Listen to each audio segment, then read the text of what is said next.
Merci. À la une ce matin, la course au podium pour les Bleus du basket. Les filles de l'équipe de France visent le dernier carré du championnat d'Europe en République tchèque. Une présence au sein du groupe des 4 meilleures équipes continentales, ce qui les rapprocherait considérablement de l'obtention d'une médaille, au moins de bronze. Mais ces filles-là veulent plus, elles veulent l'or. Reste 3 rencontres à remporter pour cela, à commencer par ce soir, quart de finale France-Slovaquie.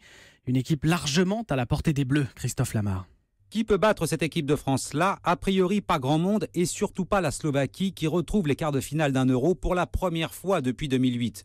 De cet adversaire qu'elles n'ont rencontré qu'une fois sur la même période, les Bleus ne savent pas grand-chose, d'autant qu'elles s'attendaient à affronter l'Ukraine. Sur le fond, cela ne change presque rien. Les coéquipières de Céline Dumerc sont clairement favorites et s'appuient sur leur force principale, une attaque très efficace, la deuxième de cet Euro, avec 71 points inscrits en moyenne. Mais il y a encore des progrès à accomplir. Le jeu français présente quelques failles en défense et au rebond, les joueuses de Valérie Garnier sont trop souvent aux abonnés absentes. Les Slovaques peuvent-elles exploiter ces lacunes? Pas sûr. La star et géniale meneuse, Zuzana Zirkova, est certes un danger, mais elle est bien le seul face à une équipe de France soudée qui garde son objectif dans le viseur, décrocher le titre dimanche. Christophe Lamar, France-Slovaquie pour une place donc en demi-finale de l'Euro de basket féminin, coup d'envoi 20h30. Et Jérôme, maintenant vous allez nous dire quel est votre mot sport du jour.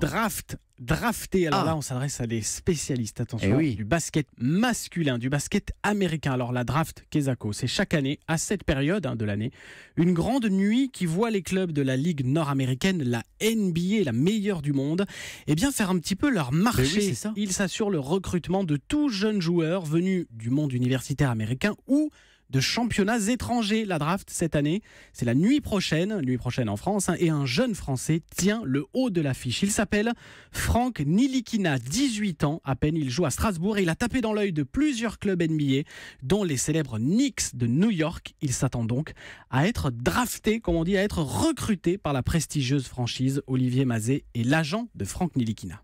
C'est fondamentalement une étape très importante de sa carrière, avec peut-être cette consécration d'accession à la NBA, ce prestigieux championnat américain qui fait tant rêver les basketteurs du monde entier. C'est une forme de consécration, mais pour Franck, ça a toujours été entre guillemets une étape, c'est-à-dire une porte ouverte vers la réalisation de ses objectifs, mais absolument pas une fin en soi. Frank Ntilikina, grand espoir français, rejoindra-t-il la prestigieuse NBA? Réponse la nuit prochaine. Enfin Jérôme, l'histoire du jour. Boris Becker, ruiné. Mais non. L'icône du tennis mondial, 49 ans, déclaré en faillite personnelle par un tribunal de Londres. Il a ces dernières années accumulé une dette de plusieurs millions d'euros. Alors par exemple des travaux dans une villa à Majorque non payés et même une dette envers le pasteur qu'il a marié en 2009. Eh bien, quelle il n'a pas payé le histoire. mariage.